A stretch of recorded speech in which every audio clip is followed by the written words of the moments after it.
Bem, boa noite a todos. Gostaria de cumprimentar todos os presentes aqui nessa audiência pública na figura do seu proponente, deputado Juliano Rosso. Cumprimentar os nossos telespectadores. Eu sou presidente do Sindicato de Auditores do Tribunal de Contas do Estado e membro da coordenação do Núcleo Gaúcho da Auditoria Cidadã da Dívida Pública. Eu vou começar a minha fala exatamente de onde concluiu aqui o meu colega e amigo Álvaro Facredin. Eu sempre tive dificuldade de falar o sobrenome do Álvaro. Todo mundo. Quero dizer que a auditoria cidadã da dívida pública ela se diferencia realmente da auditoria oficial. Exatamente porque ela não se limita a verificar a conformidade entre o que está contratado e o que está sendo pago. Nós questionamos a dívida no seu fundamento, né? A auditoria cidadã da dívida, e tem o cidadão no nome, em homenagem ao que propôs o nosso deputado constituinte, então, Hermes Zanetti, né, no artigo 26 do Ato das Disposições Constitucionais Transitórias, em que ele definiu, ali, o Hermes Zanetti, que o Congresso Nacional teria o prazo de 1 ano, a contar da promulgação da Constituição, para promover um exame analítico e pericial dos atos e fatos geradores do endividamento externo brasileiro. E a auditoria cidadã da dívida pública estende isso para a dívida interna, que passa a ser o maior componente da dívida pública, em especial a partir das políticas econômicas que advêm do Plano Real. Como vocês vão poder observar, a partir do primeiro gráfico da minha apresentação, a leitura que se faz dos números da dívida depende muito do observador, né? Esse gráfico que aí está já foi apresentado pelo secretário Bins, dando destaque a outros momentos do endividamento do Rio Grande do Sul. Ele é muito interessante porque ele nos permite verificar a trajetória da nossa dívida. Ele foi obtido a partir do relatório da dívida pública de 2016, que o Álvaro acabou de apresentar, e o que nós estamos destacando ali é o ano de 1994. A nossa dívida, vejam bem, são valores diretamente comparáveis, porque todos estão corrigidos para dezembro de 2016. A nossa dívida ela cresce de 2 bilhões para 26 bilhões, entre 1970 e 1994. Vejam, 24 anos, ela cresce 24 bilhões de reais, 1 bilhão ao ano.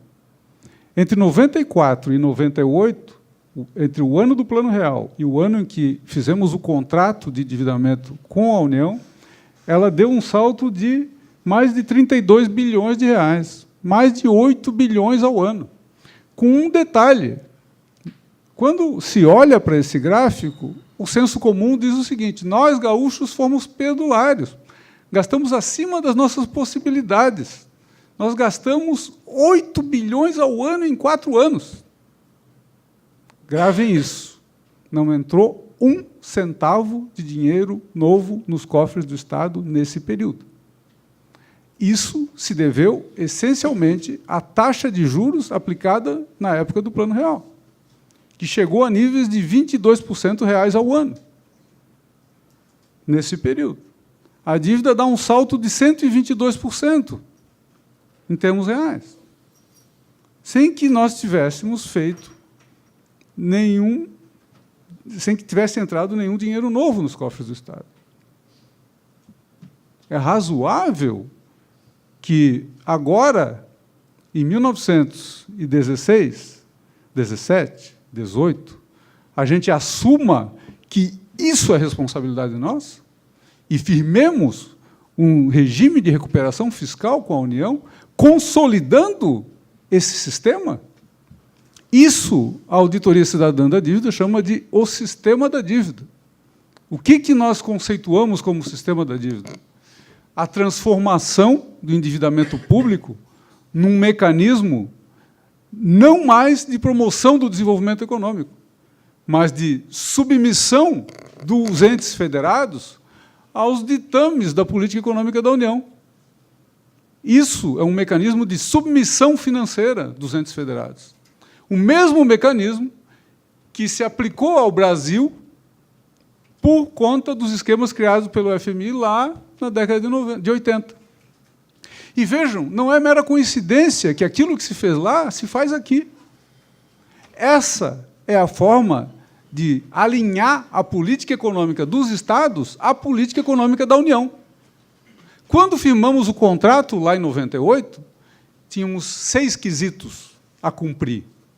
A exemplo das cartas de intenções que o FMI firmava com o Brasil, cujas suas missões vinham periodicamente verificar se o então ministro Delfim Neto estava cumprindo com os acordos firmados. Agora, como mencionou o Casarotto, entre 98 e 2016, missões da STN, da Secretaria do Tesouro Nacional, aportavam no Estado para verificar se vínhamos cumprindo com aqueles 6 quesitos. Um deles, as privatizações, já em 98. Outro, controle de gastos com pessoal. Outro, metas de arrecadação. Outro, metas de superávit primário. O mais absurdo deles, um teto para o investimento público. Não é um piso mínimo para investir, é um teto, vejam, um limitador do investimento do Estado. Logo, o investimento, que, do ponto de vista da economia, é a variável que dá a dinâmica econômica, que permite o desenvolvimento econômico. Nós não podíamos investir mais do que um determinado limite. O resultado disso, apurado a partir dos relatórios do Tribunal de Contas do Estado, é que, na média, isso média até 2014. Vejam, eu não entrei em 2015 e 2016, que os nossos investimentos foram lá embaixo. Nós pagamos, anualmente, da dívida com a União, 2,5 vezes a mais do que investimos. Se todo esse esquema fosse montado para recuperar a capacidade do Estado de promover o desenvolvimento do Estado, seria razoável nós fazermos um sacrifício. Mas não. Esse sacrifício todo é para aportar recurso para aquela parte amarela do gráfico que o Rodrigo mostrou. Tudo o que se paga aqui para a União, ela joga na sua dívida. Não devolve sob forma de ganhos para a sociedade gaúcha. O endividamento público, o sistema da dívida que a Auditoria Cidadã denuncia, se transformou numa bomba de sucção das riquezas do Estado para os rentistas que sobrevivem com a dívida da União. Não é nem para a União. Vejam bem. O que é mais grave é que esse esquema se reproduz de forma aprofundada agora com o regime de recuperação fiscal. Se antes a União vinha aqui de ano em ano ou de 2 em 2 anos para verificar o cumprimento de 6 metas, agora, com o regime de recuperação fiscal, ela vai instalar um comitê supervisor do plano dentro da Secretaria da Fazenda, que vai tornar a figura do secretário meramente decorativa. Esse comitê vai examinar o cumprimento de cerca de 21 quesitos, não são 6 mais, são 21. O primeiro deles, é claro, continua sendo as privatizações do setor financeiro, do setor energético e do setor de saneamento, e ainda acrescentaram e outros. Quer dizer, é acabar com o que sobrou. E ainda com uma fiscalização diária de um comitê tripartite, com 2 membros indicados pela União e um pelo Estado, financiado pelos cofres do Rio Grande do Sul, porque é dentro da Fazenda do Estado, com equipamentos da Fazenda do Estado, e etc, etc, etc. Vejam bem, se isso não é intervir na nossa autonomia, eu não sei que nome isso tem. Quero dizer que, muito embora o Tribunal de Contas do Estado não tenha feito nenhum alerta em relação à questão da dívida, nós, auditores, ao fazermos um relatório sobre a dívida, sobre a renegociação efetuada em 98, é um relatório de 99, dissemos ali textualmente que não tinha sido um bom negócio para o Estado. E no que nos baseávamos? Na perda de autonomia financeira e administrativa do Estado, por conta desse contrato gravoso que firmamos lá atrás. E veja, gravoso por quê? A gente tinha que pagar um valor corrigido 6%, 6,17% reais ao ano. A nossa receita líquida real crescia, na média, até 2014, 2,4% ao ano. E real, não é pouca coisa. Os colegas da Secretaria da Fazenda não fazem pouco esforço para garantir que essa receita cresça em termos reais. Mas esse foi o limite no período. Se paga 6,17 e agora vai pagar 4 com o regime de recuperação fiscal, ainda assim, aquilo que pagamos de prestação vai corroer a nossa capacidade prestacional para a população gaúcha, porque vai avançar sobre aquela receita que a gente usava para atender educação, saúde, segurança, saneamento, cultura, esporte, lazer, etc. Vejam, a situação não melhora significativamente com o novo regime. Todos os valores que se apresentam aqui de redução de estoques são comparados com a situação anterior, de 6,17 e 4. E com o alongamento da dívida, que a prestação acaba baixando um pouco. Mas não há perdão de dívida aqui. O que há é a postergação do pagamento e aquilo que não foi pago vai para o estoque do saldo devedor. Então, vejam, a situação não é boa. Essa proposta que se coloca seguirá comprometendo seriamente o futuro do Estado. Os órgãos oficiais do Estado cumprem um papel oficial, que não é desprezível, mas é preciso que a sociedade se envolva nisso. Essencialmente porque estamos falando aqui de disputa de poder. E disputa de poder precisa do envolvimento político do conjunto da sociedade. A auditoria cidadã, o que pretende fazer é criar consciência em torno do tema e mobilizar a energia da sociedade na direção do bom combate. E o bom combate para nós é quebrar com o sistema da dívida, é recuperar a dívida pública para um papel decente do ponto de vista das necessidades do povo gaúcho e brasileiro, que não é o que tem acontecido. Vejam só, Maria Lúcia Fattorelli, a coordenadora nacional da Auditoria Cidadã, publicou esse livro aqui, Auditoria Cidadã da Dívida dos Estados. Num dos capítulos, ela está revendo esse período aqui, antes de 94, em especial, década de 70. Até então, mesmo na ditadura, o Senado Federal ainda tinha a responsabilidade de autorizar os endividamentos dos estados. Ela revisou todas as resoluções do Senado Federal sobre o tema. Vejam só um dos fatos sui generis que ela coloca na tabela 17 do seu livro, aqui da página 110. Resolução 147, de 4/12/77. Estado, Rio Grande do Sul. Valor em dólares, 20 milhões. Banco.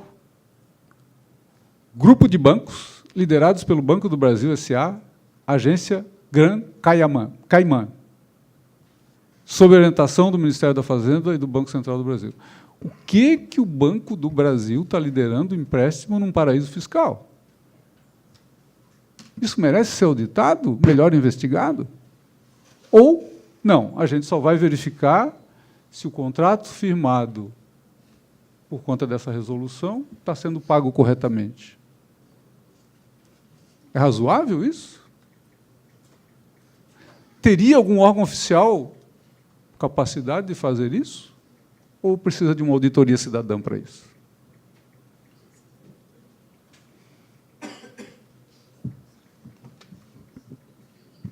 A dívida, do montante da dívida que firmamos com a União lá em 98, cerca de 25% dele se refere ao saneamento do sistema financeiro do Estado. Do conjunto das dívidas dos estados, Maria Lúcia Fattorelli aponta aqui que é 55%. Veja, o conjunto dos estados endividados assume do seu sistema financeiro 25% daquele saldo lá. Nosso aqui correspondeu a 25%, não foi tanto. Mas é razoável que a sociedade gaúcha pague isso aí sem verificar quem foi o responsável por tamanha perda financeira no sistema financeiro dos seus estados? Carteira podre do Banrisul e da Caixa assumida pela sociedade, sem responsabilizar ninguém, nenhum gerente? Nada, isso não existiu? Vejam do que estamos falando aqui. O CEAP edita, o CEAP edita uma revista chamada Achados de Auditoria. Em 2016, uma colega publicou ali uma matéria falando sobre a dívida e denunciando que, na época do contrato, um relatório nosso apontou um deságio duplicado de 94 milhões de reais, sem autorização legislativa, referente à carteira imobiliária da Caixa Econômica Estadual. Apuramos, isso não teve nenhum resultado. É razoável que a gente esteja pagando por isso? É necessário ou não uma auditoria cidadã da dívida do Estado? Vou deixar aqui como sugestão para a mesa, nos encaminhamentos, que a gente discuta, já que se quer um plebiscito para privatizar o que sobrou do Estado, um plebiscito para a auditoria da dívida. Não é razoável que essa dívida, que está justificando todo esse conjunto de desmonte das políticas públicas do Estado do Rio Grande do Sul, não seja objeto de uma auditoria cidadã, com participação social. Muito obrigado.